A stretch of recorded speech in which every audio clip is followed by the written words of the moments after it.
Hello guys! Welcome to Unicorn Princess Tarot. So ito yung collective love reading natin.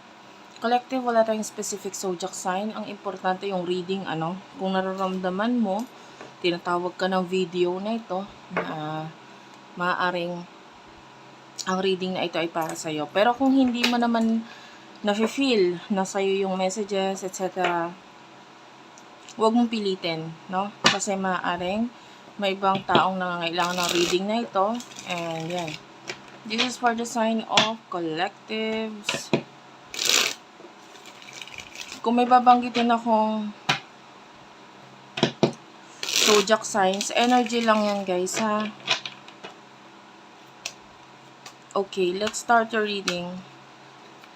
By the way, dun sa aking TikTok shop, pwede ka na maka-avail ng astrological reading. Okay.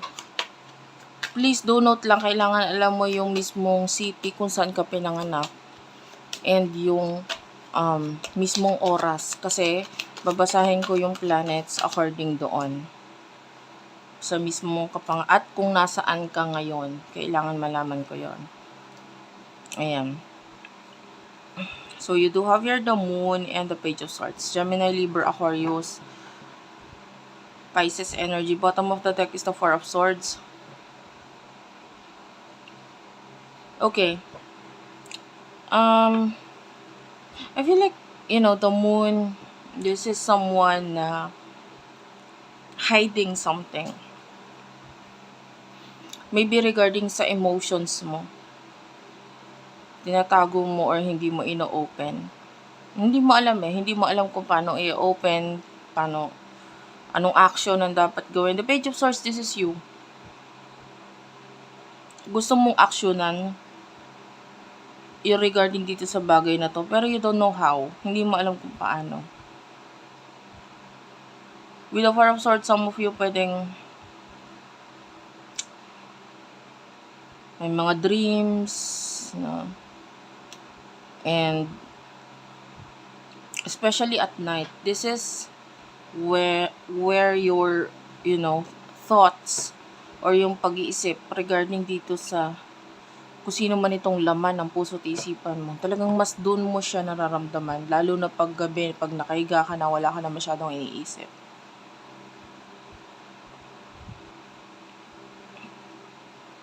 Gusto mong i-end itong pag-iisip na to. Gusto mong i-end yung emotions na to because you want to be happy. Pero ang hirap maging masaya Diba? Lalo na kung alam mo sa sarili mo kung ano yung totoo talaga. Sino ba tong person na kakonect mo pagdating sa love? By the way, naramdaman ko na gagamit ako ng ibang card. I don't know. It's something na parang nagparamdam lang sa akin na I should use a different deck for this person. Nakakonect mo. By the way, this is love reading.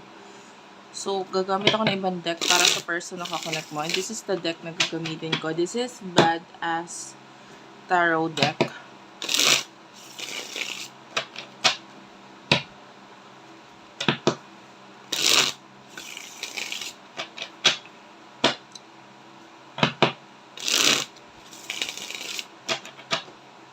One last shuffle. Okay. Thank you, Spirit Guides, Angel Guides. Sino tong person na kakonect mo? King of Wands. What's with the King of Wands? The Lovers. Bottom of the deck is the Ace of Pentacles, Stars, Virgo, Capricorn. Aries, Leo, Sagittarius, Gemini is here.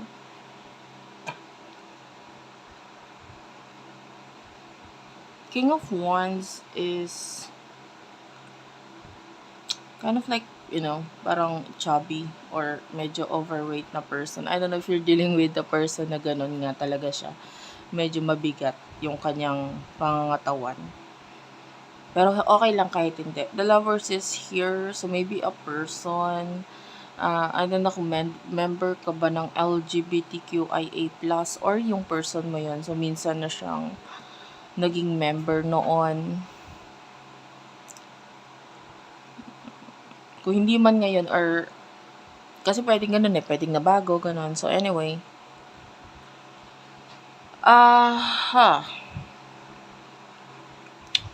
Ace of Pentacles,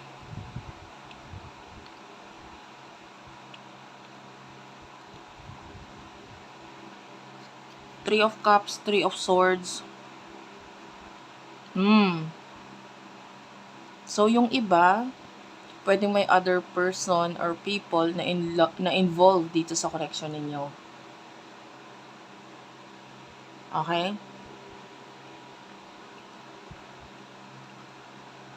So, maybe yun yung nagiging rason kung bakit kailangan maitago yung emotions mo.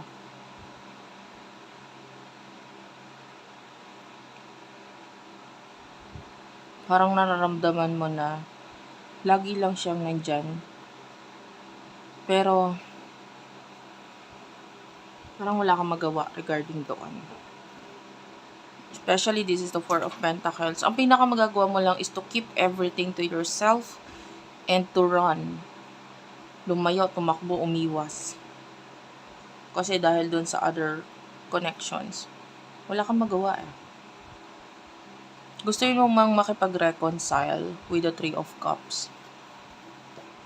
Pero parang hanggang pangarap, hanggang pag-iisip lang yung tungkol sa bagay na yun sa ngayon. So anyway,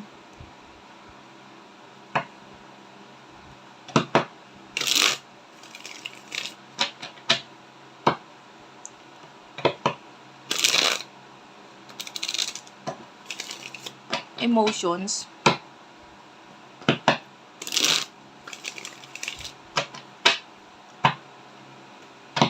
Ano yung emosyon ninyo sa isa't isa? Spirit guides, angel guides for the sign of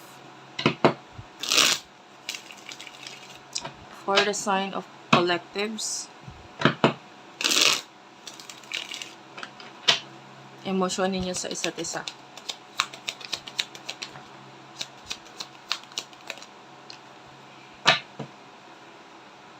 Ten of Pentacles, King of Pentacles, Four of Pentacles, Six of Pentacles. Kukunin ko na rin yung sa side niya, guys, ha.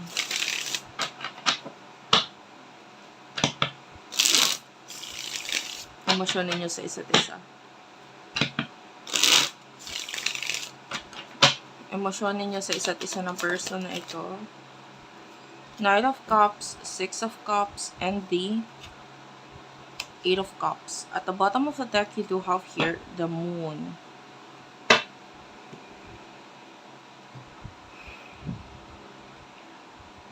Okay, so I feel like sa ngayon, ang focus mo is, yung mga material na bagay sa buhay mo. Money, career, Kasi, tinatry mong magpaka-busy, tinatry mong isip, nakaamoy ako na pabango, this could be a reading. Pero tinatry mong magpaka-busy, tinatry mong magpaka-focus sa finances, sa career mo.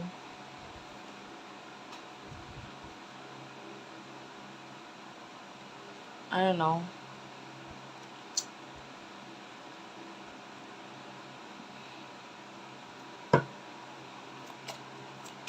Gusto kong malaman yung pinaka-emosyon mo talaga para sa kanya.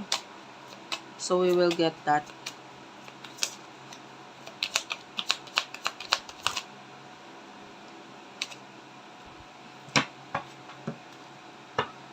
Four of Swords, Eight of Pentacles, and the King of Wands.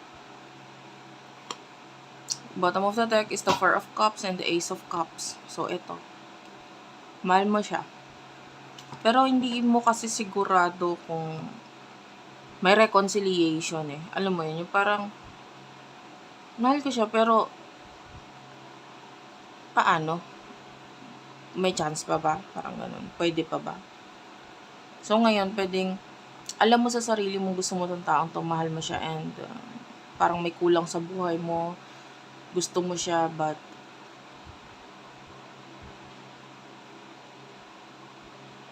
parang sa ngayon, kung ano muna yung importante, doon ka na lang muna. So, yung person na ito with the Knight of Cups, this person loves you, mahal ka niya. This person is even manifesting you. Minamanifest ka niya, and there are times na iba ang nangyayari or kaharap niya, pero ikaw ang nasa isip niya. Ikaw ang inaalala lagi nitong person na to. 8 of Cups, this is a person who is thinking about the future. So, kung may relationship siya ngayon, hindi niya nakikita ito na ito pa rin yung relationship niya in the future. Nakikita niya yung sarili niya na in the future, ikaw ang kasama ko. Ikaw yung karelasyon ko. The moon is here. So, this is you. Pero positive lang kasi mag-isip tong taong to. In the future, in the future, in the future. More on future ang nasa isip niya. So, what will happen in the future sa inyong dalawa?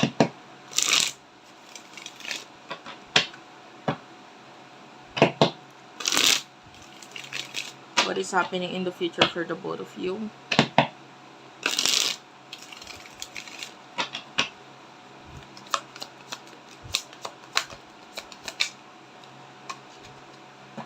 The Death card, the Hermit is here, dalawang major arcana, Scorpio and Virgo energy, 5 of Cups, one more card, the Star, ayan, puro major arcana ha, Death card, Hermit, the Star, and the Devil at the bottom of the deck. Ang isa lang na hindi major arcana is the 5 of Cups. Okay, kunin ko na rin sa side ng person mo.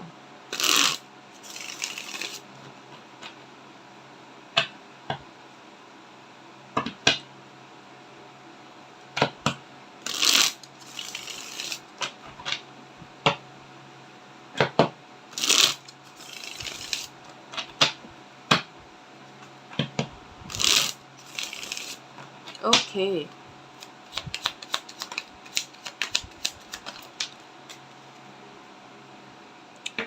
King of Cups, 5 of Pentacles, 3 of Cups, and the Emperor. 9 of Cups is at the bottom of the deck. I feel like pagdating sa sitwasyon na ito, ikaw na yung mag-handle sa future. Kasi with the Death card, this is death and rebirth. So, kung gusto mo ng new beginning, kung gusto mo makuha yung gusto mo with the Star, kailangan mong aksyonan. Diba? Kasi ang masasaktan lang dito is ikaw. With the 5 of Cups, this is you hurting yourself. This is you, diba? Alam mo sa sarili mo kung ano talaga yung gusto mo eh.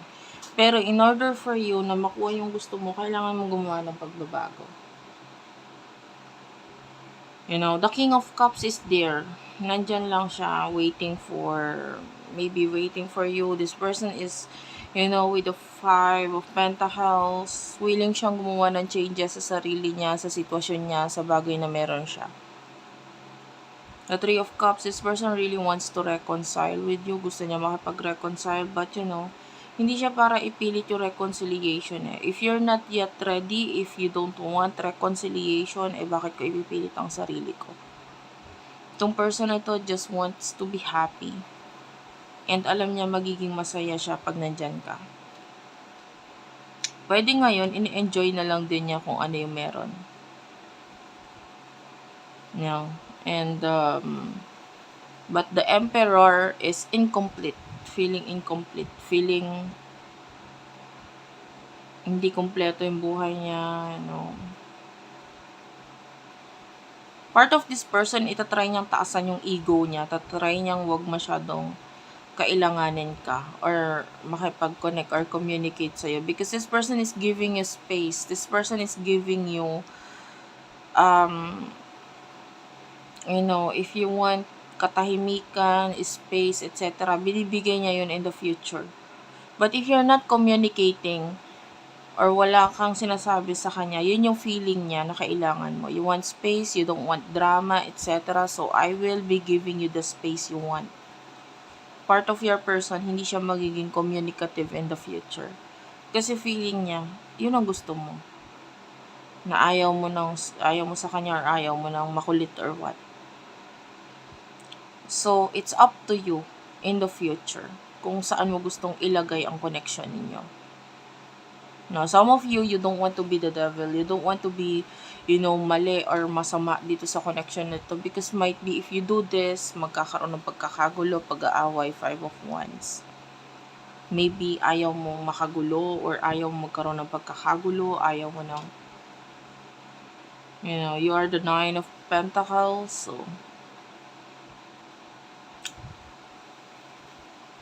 part of you, you want to focus on success in life. So, ayun. I don't see any future yet.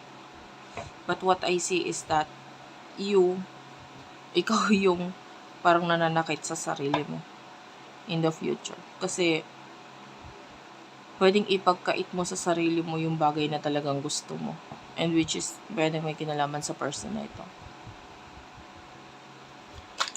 Any advice for you? This will be the last card. The advice for you is to make a decision. The Two of Swords is a decision card. Kailangan mong gumawa ng decision. Three of Cups. Three of Cups is about reconciliation. If you want to reconcile, there are things na kailangan mong is-sacrifice. The Queen of Swords is someone na nagka-cut off, nagtatanggal ng the sun is here, so might be something na nakakapagpasaya sa'yo, or maybe it's a career na akala mo ito na talaga, masaya ka na dito, happy ka na dito, but gaano ka napapasaya ng bagay na yan? Is it enough?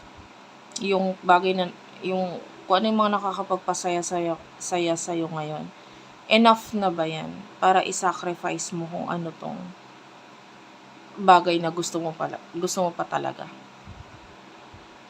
So, ayun. Ito si King of Cups, King of Cups. This is the King of Cups and this is the King of Cups at the bottom of the deck. Willing siyang mag-offer, ibigay ang lahat and to make changes. But, ang tanong, willing ka rin ba na gumawa ng pagbabago para sa kanya? Kasi willing siyang gumawa ng pagbabago para sa'yo. So, thank you for watching. I love you all and bye-bye.